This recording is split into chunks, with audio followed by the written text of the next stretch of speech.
भगवते वासुदेवाय।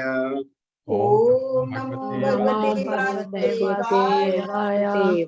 ओम नमो भगवते वासुदेवाय। ओम नमो ओम भगवते नमो भगवते वासुदेवाय। ओम नमो भगवते वासुदेवाय। ओम नमो ओम भगवते नमो भगवते वासुदेवाय। वासुदेवाय। नारायणं नमस्कृत्य नारायणं नमस्कृत्य नरं चैव नरोत्तमं नरं चैव नरोत्तमं देवीं सरस्वतीं व्यासं देवीं सरस्वतीं व्यासं ततो जयमुदीरये।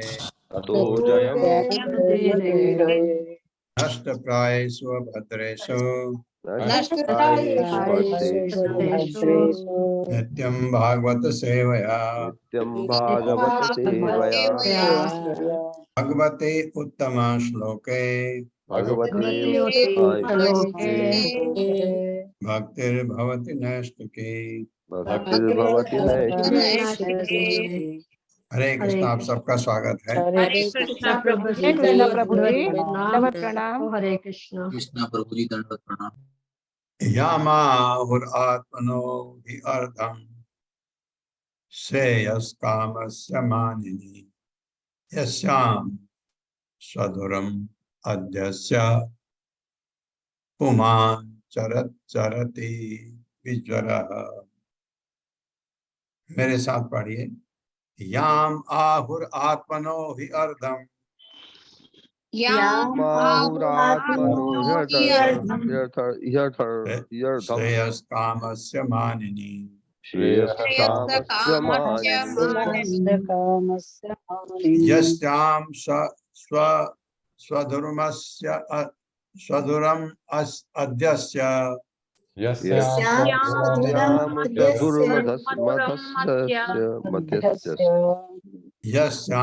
स्वधुरम अद्यस्य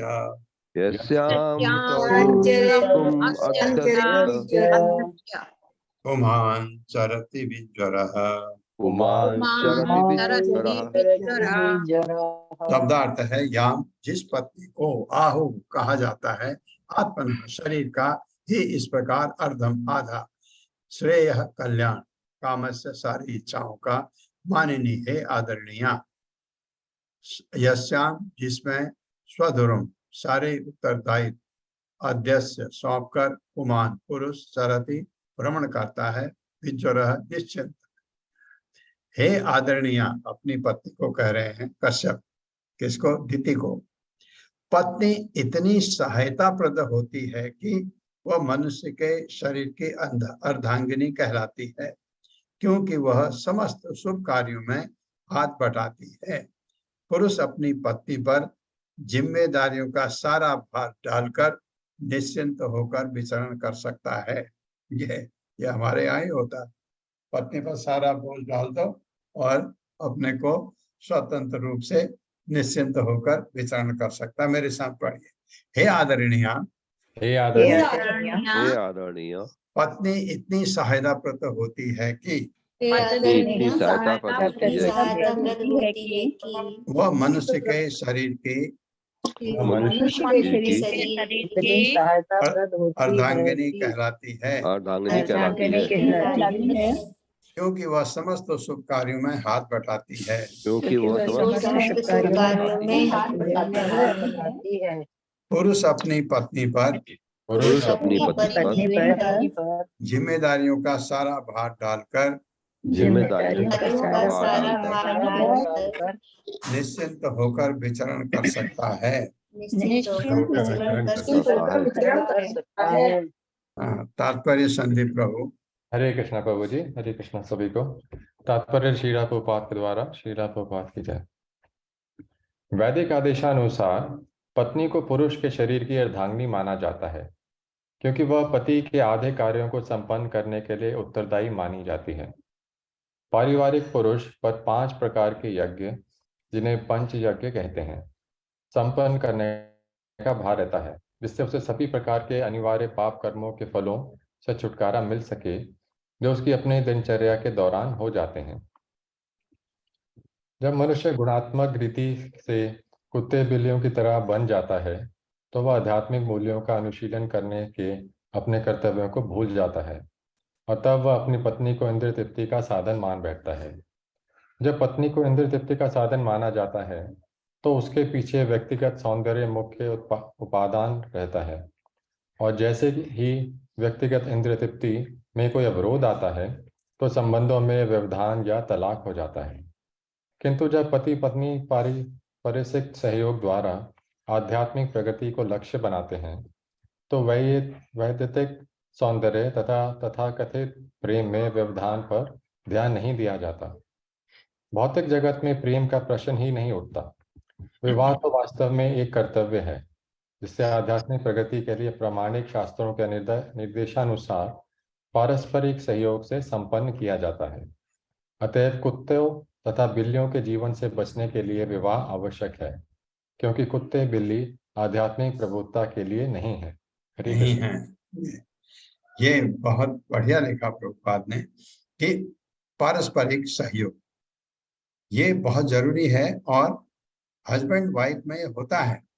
आप देखिए, आपके हमारे भाई में, हमारे बहन में हमारा ब्लड है, हमारा खून का रिश्ता है। पत्नी से कोई खून का रिश्ता नहीं होता, तब भी पति पत्नी सबसे ज्यादा क्लोज होते हैं एक दूसरे के।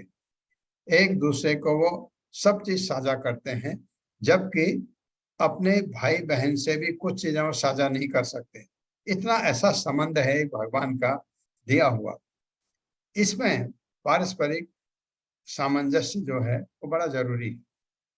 तो जहां पर पति पत्नी को एक इंद्रिय तृप्ति का साधन मानता है तो वह कुत्ते बिल्लियों की तरह उसका जीवन बन जाता है।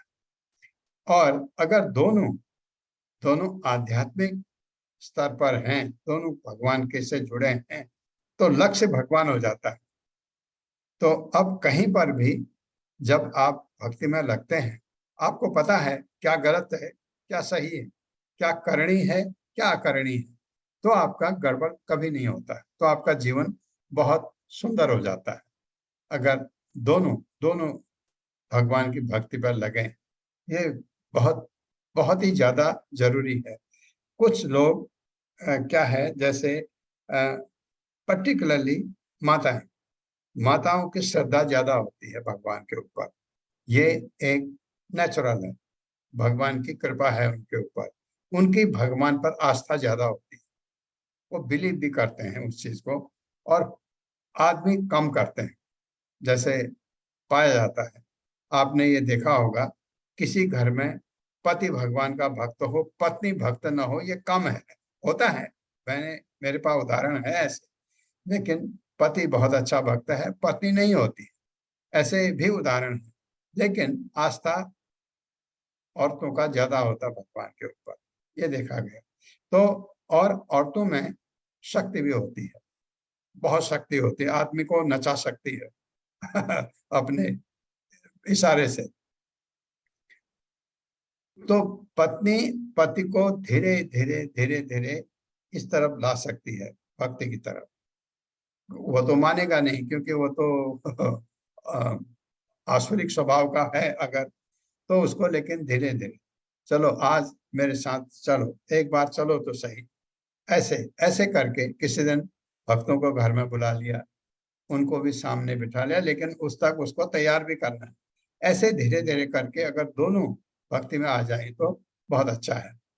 नहीं तो प्रेम का तो जो प्रभुपाद ने कहा है, भौतिक जगत में प्रेम का तो सवाल ही नहीं है। प्रेम की डेफिनेशन तो मैंने आपको बताई, वो अलग है। यहाँ क्या है, पारस्परिक अपना कर्तव्य और एक दूसरे से जो हमारा है पारस्परिक सहयोग, वो बहुत जरूरी है। वो हो जाता है और होता भी है बहुत जगह। कहीं कहीं नहीं होता, गड़बड़ होता है। आप जानते हैं बहुत घरों में लड़ाई झगड़े होते हैं। लेकिन ये अगर भगवान लक्ष्य हो जाए फिर ये पारस्परिक झगड़े नहीं होंगे, ये बात है। तो प्रेम का जहां तक सवाल है, ये खाली आध्यात्मिक शब्द है। उसका जो प्रतिबिंब है यहाँ, वो प्रेम है जिसको हम कहते हैं। और यहाँ पर जब बार बार मैं कहता हूँ कि किसी भी माँ का, जानवर हो मनुष्य हो, अपने बच्चे के लिए, जब बच्चा बहुत छोटा होता है पैदा होने के बाद, वो जो प्रेम है वो प्रेम डिवाइन लव के नजदीक होता है। उसके अलावा सब हमारे संबंध एक दूसरे पर निर्भर करते हैं। मैं अच्छा तो आप अच्छे, मैं आपके लिए अच्छा, आप मेरे लिए अच्छे। मैं कहीं बिगड़ गया, आप मेरे को छोड़ दे। ये बात है। तो ये प्रभुपाद ने बहुत अच्छा लिखा है। हरे कृष्णा प्रभु जी, सॉरी डिस्टर्ब कर रही हूँ प्रभु जी। हाँ। आज माता जी नहीं है, मुझे भी लेट हो गया, तो मुझे को होस्ट बना दीजिए। हाँ, सॉरी माता जी। हरे कृष्णा माता जी, हरे कृष्णा। सॉरी प्रभु जी, मैंने भी अभी ज्वाइन किया है, स्कूल गई हाँ, थी। नहीं, मैं 2-3 बार देखा तो आप दोनों नहीं थे आज, तो इसलिए धन्यवाद माता जी। 20वां श्लोक है, याम आश्रित इंद्रियाणातीन, या इंद्रिया आरातीन भी कह सकते हैं, इंद्रिया रातीन भी पढ़ सकते हैं। दुर्जयान इतर आश्रमय वयम जयेम हेलादे हेलाभिर दस्योन दुर्गपतिर यथा। याम आश्रित इंद्रियारातीन दुर्जयान इतर आश्रमय वयम जयेम हेलाभिर दस्योन दुर्गपतिर यथा। मेरे साथ पढ़िए, याम आश्रित्य इंद्रियारातीन याम आश्रित इंद्रियारातीन दुर्जयान इतर आश्रमय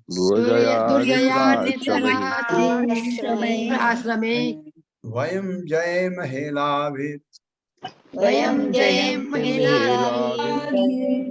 दस्योन दुर्गपतिर यथा।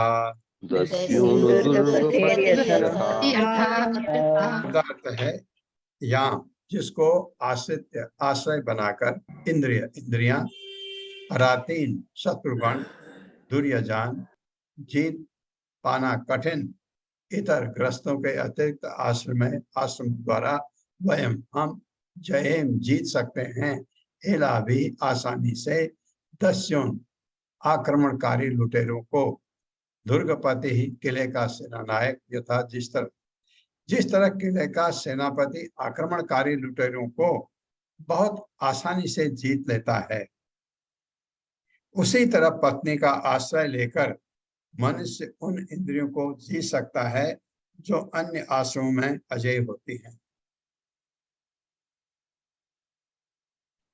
मेरे साथ पढ़िए, जिस तरह किले का सेनापति आक्रमणकारी लुटेरों को बहुत आसानी से जीत लेता है, उसी तरह पत्नी का आश्रय लेकर मनुष्य उन इंद्रियों को जीत सकता है जो अन्य आश्रमों में अजेय होती हैं।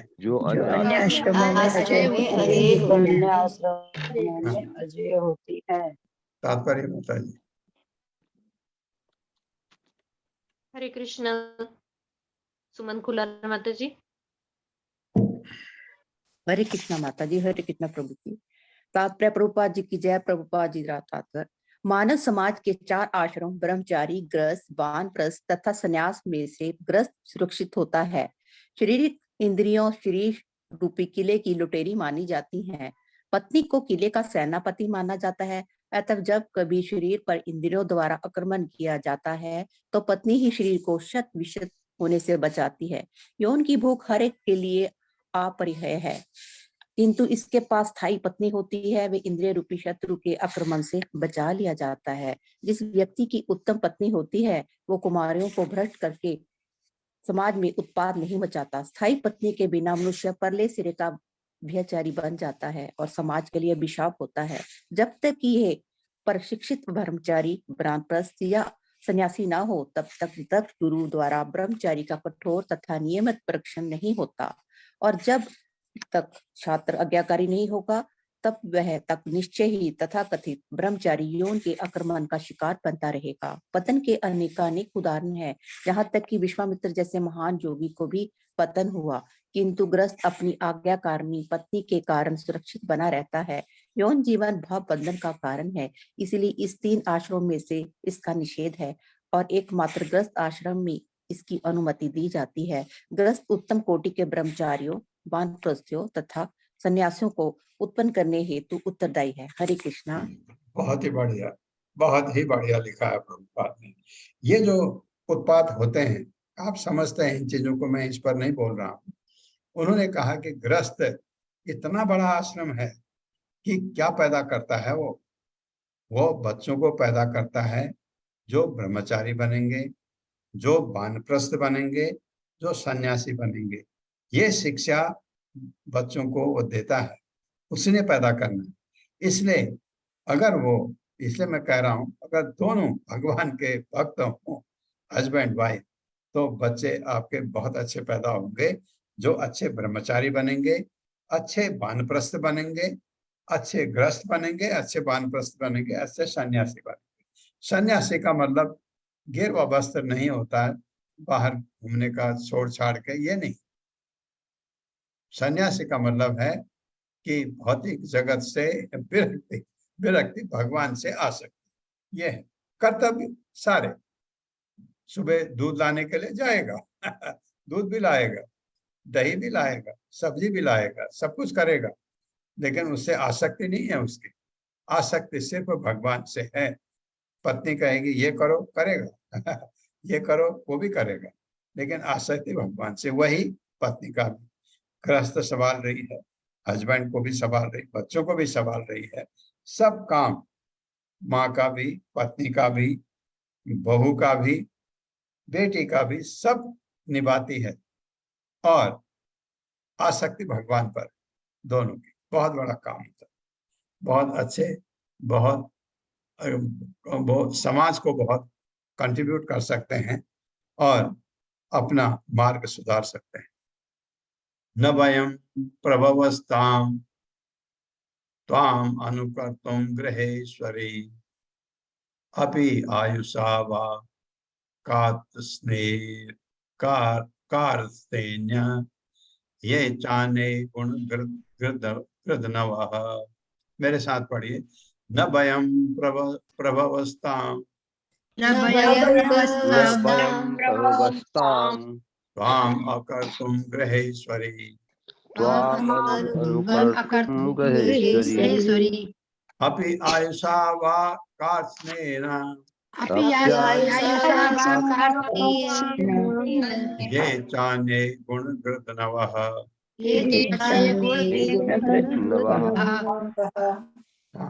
कार्त्स्नेन्य में रौ भी है, तो भी है, सौ भी है, नौ भी है, य भी है।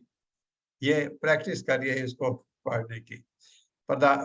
शब्दार्थ है ना, कभी नहीं, वयम हम, प्रभवः समर्थ है, ताम उस, त्वाम तुमको, अनुकर्तुम वही करने के लिए, ग्रह ईश्वरी हे घर की रानी, अपि के बावजूद, आयुषा आयु के द्वारा, वा अथवा अगले जन्म में, कार्त्स्नेन्य संपूर्ण, ये जो च भी, अन्य अन्य गुण गृधनवः गुण को पहचानने वाले, हे घर की रानी, दीति को कह रहे हैं कश्यप मुनि, हम न तो तुम्हारी तरह कार्य करने में सक्षम हैं, नहीं तुमने जो कुछ किया है उससे उरण हो सकते हैं।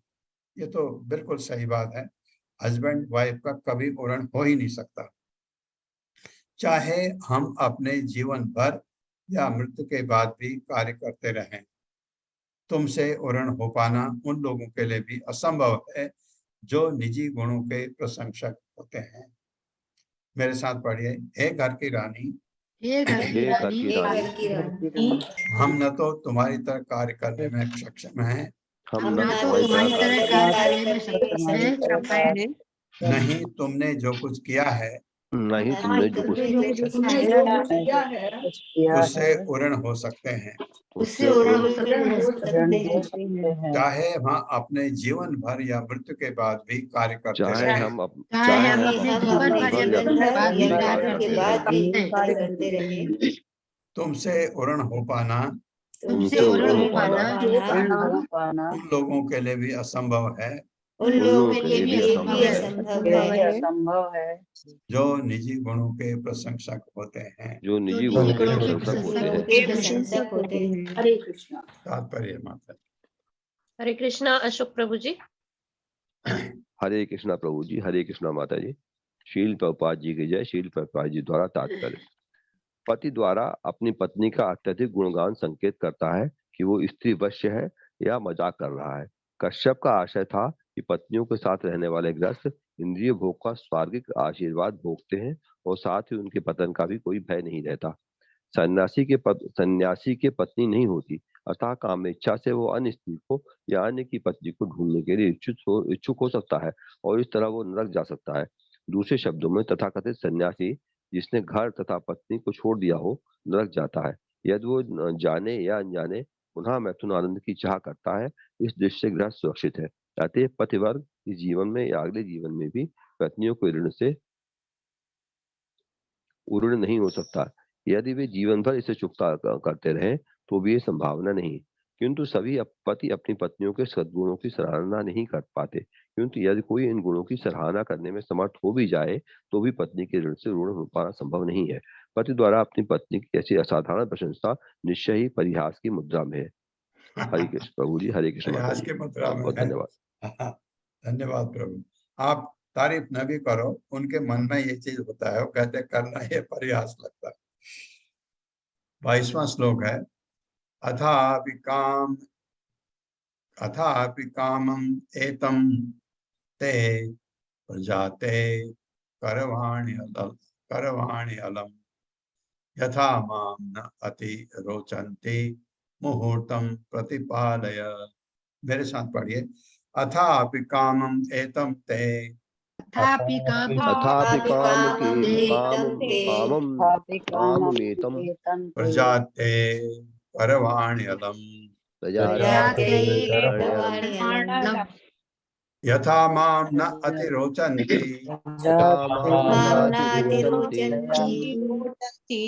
मुहूर्तम प्रतिपालय।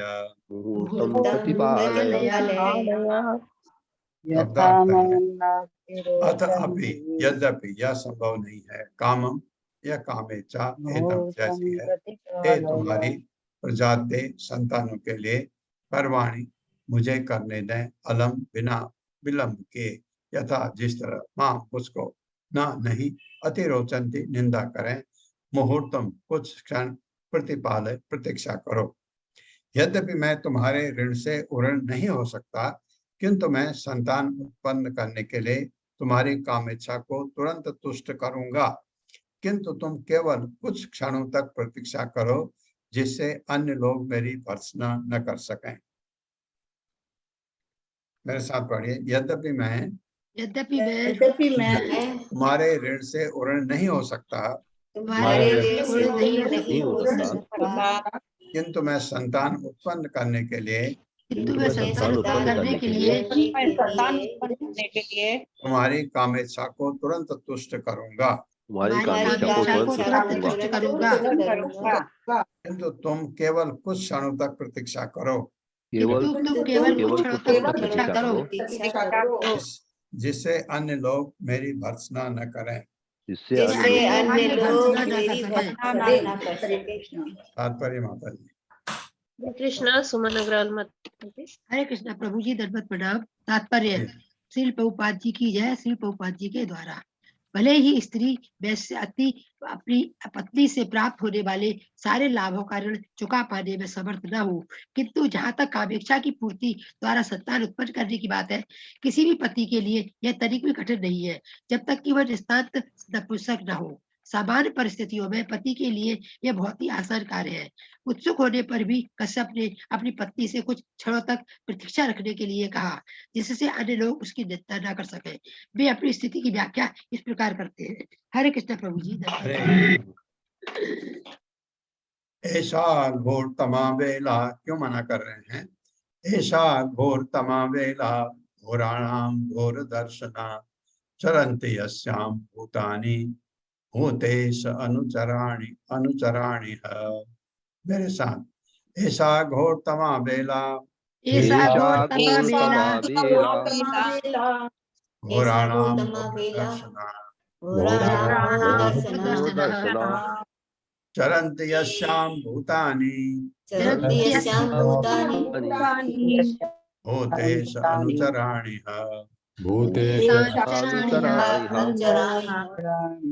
शब्दार्थ है ऐसा, यह समय घोर तमा सर्वाधिक भयावनी वेला घड़ी घोराणाम भयावनी का घोर दर्शना भयावनी लगने वाली चरंत विचरण करते हैं यश्याम जिसमें भूतानि भूत प्रेत भूतीश भूतों का स्वामी अनुचरणानि नित्य संगी निसंदेह।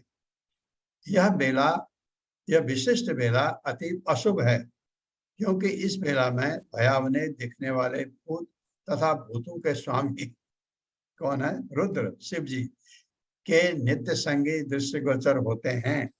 मेरे साथ पढ़िए, यह विशिष्ट बेला अति अशुभ है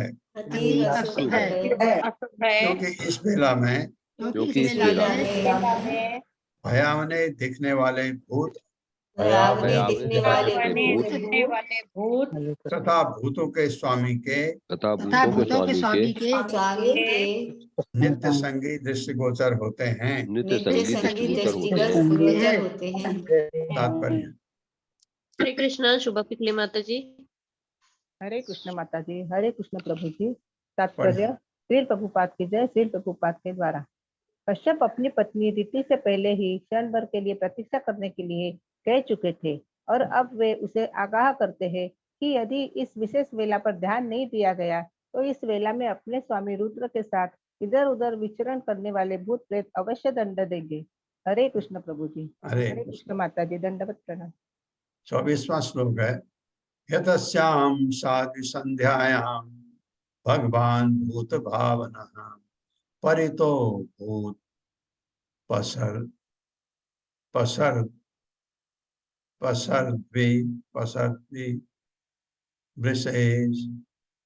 वृषेणा अटति भूतरा परसर्द्वि एतस्याम साधु संध्यायां भगवान भूत भावना परितो भूत परसद्भि वृषेण अटति भूतराट। मेरे साथ पढ़िए, एतस्याम साधु संध्यायां भगवान भूत भावना परितो भूत परसद्भि वृषेणा अटति भूतराट।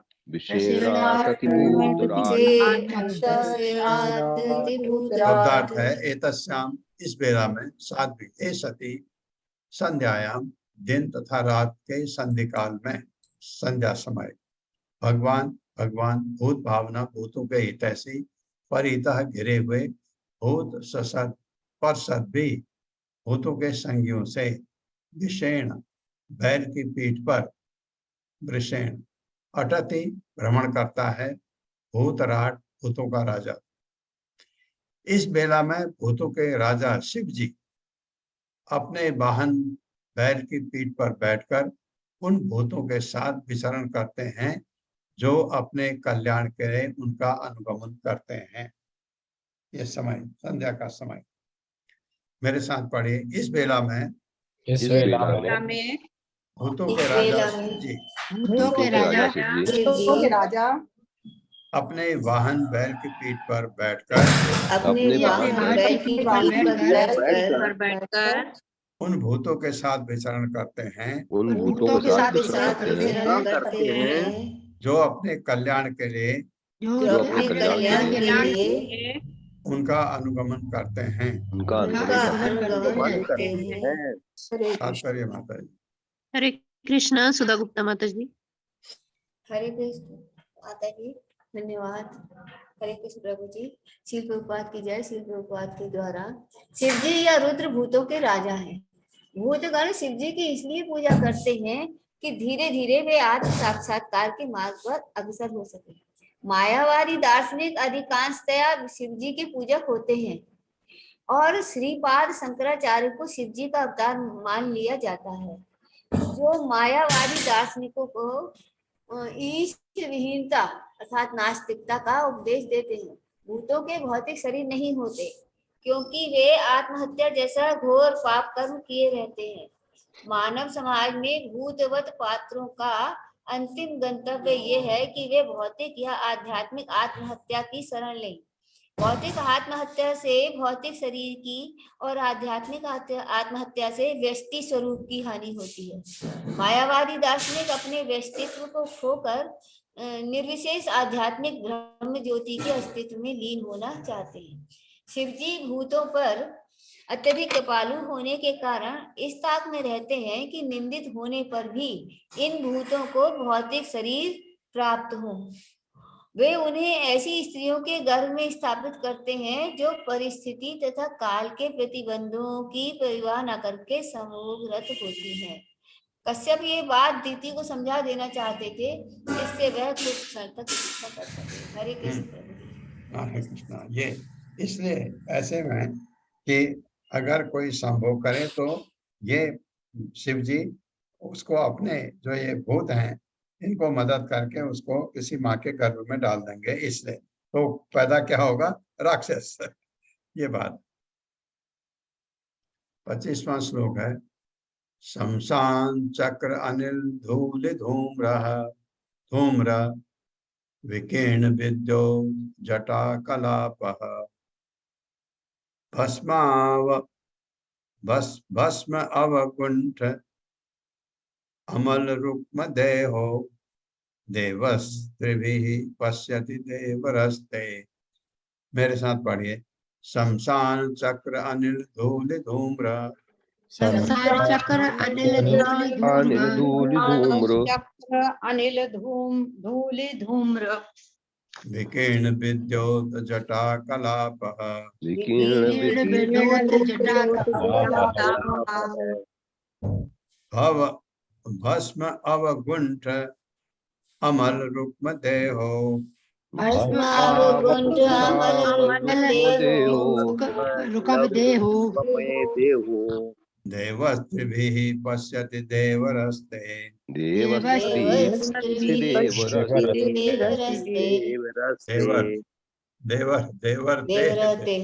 देवर है ना वो देवर शिव जी देवर।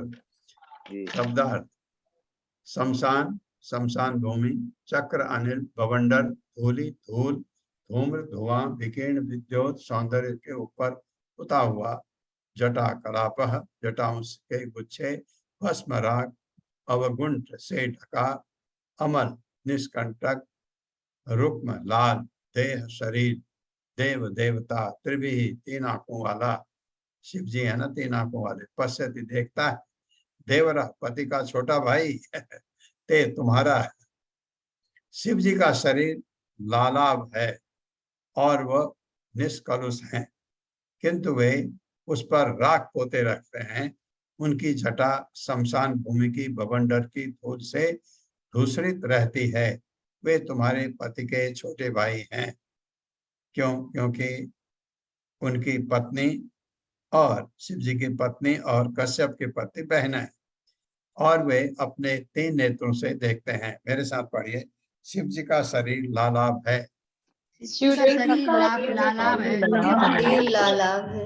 और वह निष्कलुष हैं और वो निष्कलुष हैं किंतु वे उस पर राख पोते रखते हैं। किंतु वे उस पर राख पोते रहते हैं। उनकी जटा शमशान भूमि की भवंडर की धूल से धूसरित रहती है। भवंडर की धूल से वे तुम्हारे पति के छोटे भाई हैं। वे तुम्हारे पति के छोटे भाई हैं। क्या कहते हैं उसको? देवर। और वे अपने तीन नेत्रों से देखते हैं और वे अपने तीन नेत्रों से देखते हैं। तात्पर्य कृष्णा सुषमा बत्रा माता जी। हरे कृष्ण सुषमा माता बत्रा जी। माता जी। हरे कृष्ण माता जी। हरे कृष्ण प्रभु जी। पढ़िए दंडोत माता। प्रणाम। तात्पर्य प्रभुपाद जी की जय। प्रभुपाद जी के द्वारा शिव जी न तो सामान्य जीव हैं, न ही वे विष्णु या पूर्ण पुरुषोत्तम भगवान की कोटि में आते हैं। वे ब्रह्मा समेत किसी भी जीव से अधिक शक्तिमान हैं और फिर भी वे विष्णु के समान स्तर पर नहीं हैं। क्योंकि शिव भगवान विष्णु जैसे ही हैं, अतः वे भूत, वर्तमान तथा भविष्य देख सकते हैं। उनका एक नेत्र सूर्य के समान है, दूसरा चंद्रमा के समान है तथा उनका तीसरा नेत्र जो उनकी भुवों के बीच में स्थित है, अग्नि तुल्य है। वे अपने बीच वाले नेत्र से अग्नि उत्पन्न कर सकते हैं और वे ब्रह्मा समेत किसी भी जीव को विनष्ट कर सकते हैं। फिर भी वे न तो किसी अच्छे घर में तड़क भड़क से रहते हैं, न ही उनके कोई भौतिक संपत्ति है। यद्यपि वे भौतिक जगत के स्वामी हैं, वे अधिकांशतः शमशान में रहते हैं, जहाँ शव जलाए जाते हैं और शमशान के बवंडर की धूल ही उनका वस्त्र है। वे भौतिक कल्मश से रंजित नहीं होते। कश्यप ने उन्हें अपना छोटा भाई माना है, क्योंकि दिति कश्यप पत्नी की सबसे छोटी बहन शिवजी को ब्याही थी। बहन का पति उसका भाई माना जाता है। उस सामाजिक संबंध से शिवजी कश्यप के छोटे भाई ठहरे। कश्यप ने अपनी पत्नी को आगाह किया कि क्योंकि शिवजी उनको संभोग व्रत देख लेंगे, इसलिए यह बेला उपयुक्त नहीं है। हो सकता है कि दिति तर्क करती कि वे किसी एकांत स्थान में संभोग करेंगे, किंतु कश्यप ने उसे स्मरण कराया कि शिवजी के 3 नेत्र हैं, जो सूर्य, चंद्रमा तथा अग्नि कहलाते हैं और कोई भी उनकी दृष्टि से बच नहीं सकता। जिस तरह विष्णु की दृष्टि से भी कोई बच नहीं सकता। यद्यपि अपराधी को पुलिस देख लेती है, किंतु कभी-कभी उसे तुरंत दंड नहीं मिलता। पुलिस उसे दंड दिलाने के लिए उचित समय की प्रतीक्षा करती है।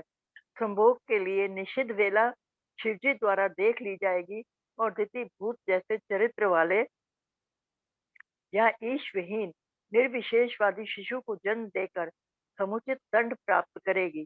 कश्यप ने इसे पहले ही देख लिया था, इसलिए उन्होंने अपनी पत्नी दिति को आगाह किया। हरे कृष्णा प्रभु जी।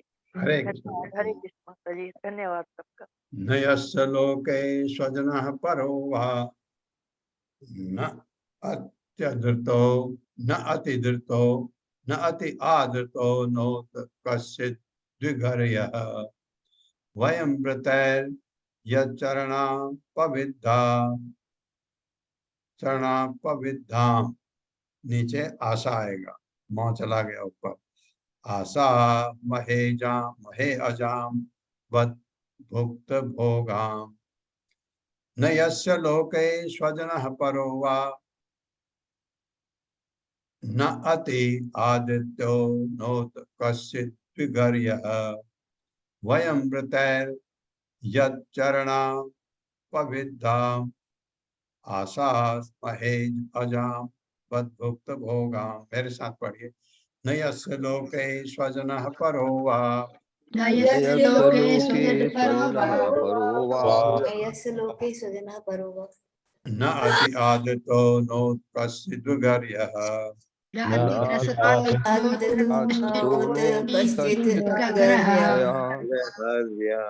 वयं व्रतैर्य चरणा पविद्धाम वयं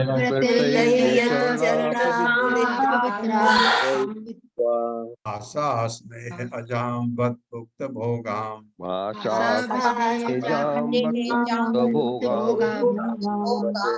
शब्दार्थ है न कभी नहीं, यस्य जिसका लोके संसार में स्वजन अपना परह पराया वा न तो न नहीं अति अधिक आदतः अनुकूल न नहीं उत अथवा कस्य कोई बिगर यह अपराधी वयम हम प्रत्यय व्रतों के द्वारा यह जिसके चरण पांव अपविद्धाम तिरस्कृत आशास्महे साधक पूजा करते हैं अजाम महाप्रसाद वत निश्चय ही उक्त भोगाम उच्छिष्ट भोजन। शिव जी किसी को भी अपना संबंधी नहीं मानते, फिर क्यों? शिव जी महान वैष्णव है। वैष्णव का अपना संबंधी एक ही होता है, भगवान विष्णु कृष्ण। फिर भी ऐसा कोई भी नहीं है जो उनसे संबंधित न हो। वे किसी को न तो अति अनुकूल नहीं निंदनीय मानते हैं।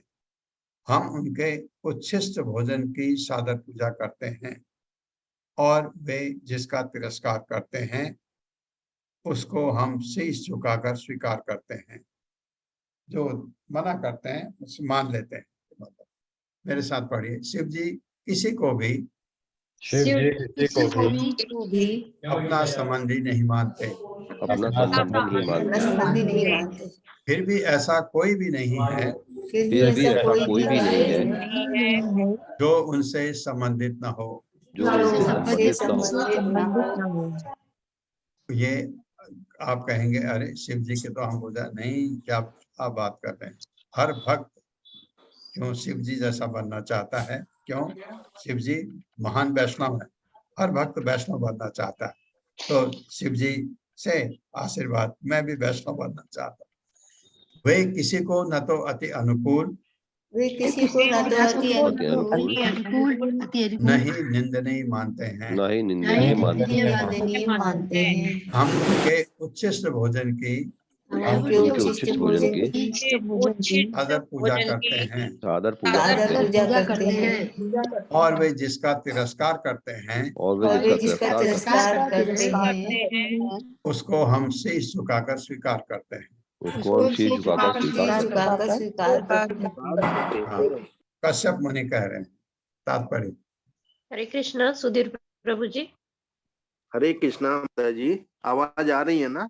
हाँ हाँ बिल्कुल आ रही है। बोलिए। अच्छा, सभी को दंडवत प्रणाम। श्री प्रभुपाद जी की जय। तात्पर्य श्री प्रभुपाद जी के द्वारा कश्यप ने अपनी पत्नी को बतलाया कि चूंकि शिव जी उनके साधु लगते हैं, इसलिए उसे उनके प्रति अपराध करने के लिए प्रोत्साहित नहीं होना चाहिए।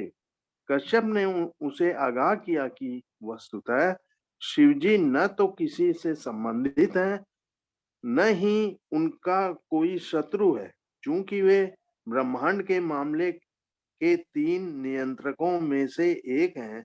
अतएव वे हर एक पर समदृष्टि रखते हैं। उनकी महानता अतुलनीय है, क्योंकि वे पूर्ण पुरुषोत्तम भगवान के महान भक्त हैं।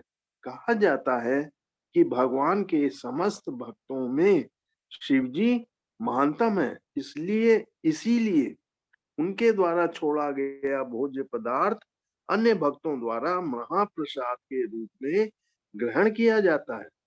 भगवान कृष्ण को अर्पित भोजन का उच्छिष्ट प्रसाद कहलाता है, किंतु जब वही प्रसाद शिवजी जैसे महान भक्त द्वारा खाया जाता है तो वह महाप्रसाद कहलाता है।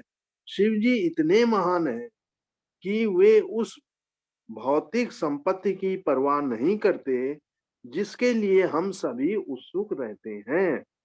पार्वती जी, जो कि साक्षात शक्तिमयी भौतिक प्रकृति है,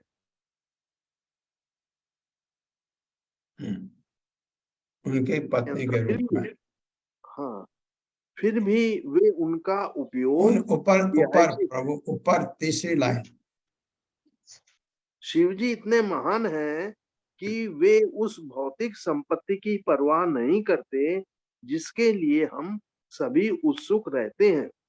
पार्वती जी, जो कि साक्षात शक्तिमयी भौतिक प्रकृति है, उनकी पत्नी के रूप में उनके पूर्ण नियंत्रण में हैं।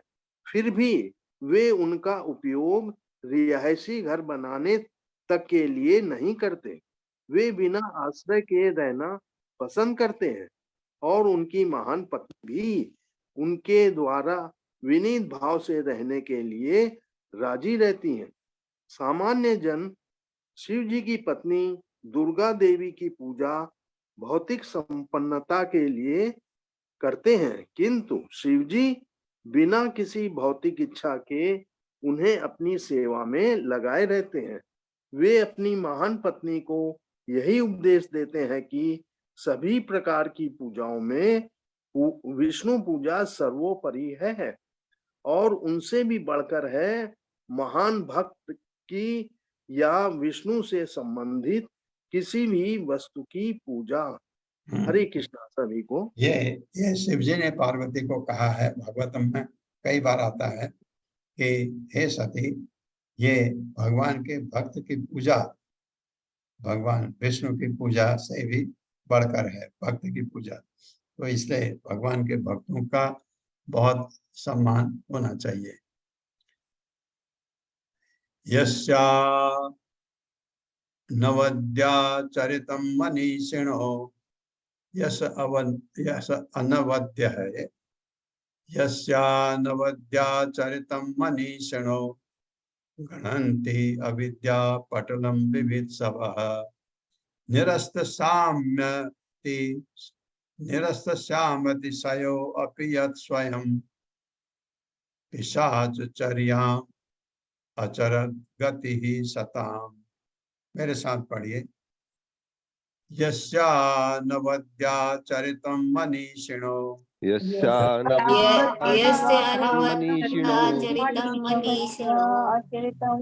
मनीषिणः गणन्ति अविद्या पटलं विवित्सवः गणन्ति अविद्या पटलं विवित्सवः निरस्तस्याम्य अतिशय अपि यत् स्वयं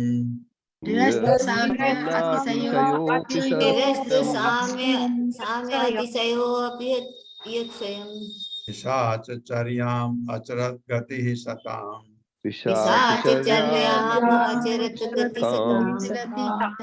शब्दार्थ है यश जिसका अनवद्य अनिंद्य आचरित चरित्र मनीषण बड़े बड़े मुनिगण गणन्ति अनुगमन करते हैं अविद्या अज्ञान पटलम पिंड विविध सवह उखाड़ फेंकने के लिए इच्छुक निरस्त किया हुआ साम्य समता अतिशय महानता अपि के बावजूद यत् क्योंकि स्वयं पिशाच शैतान चर्याम कार्यकलाप अचरत संपन्न किया गति ही गंतव्य सताम भगवत भक्तों का।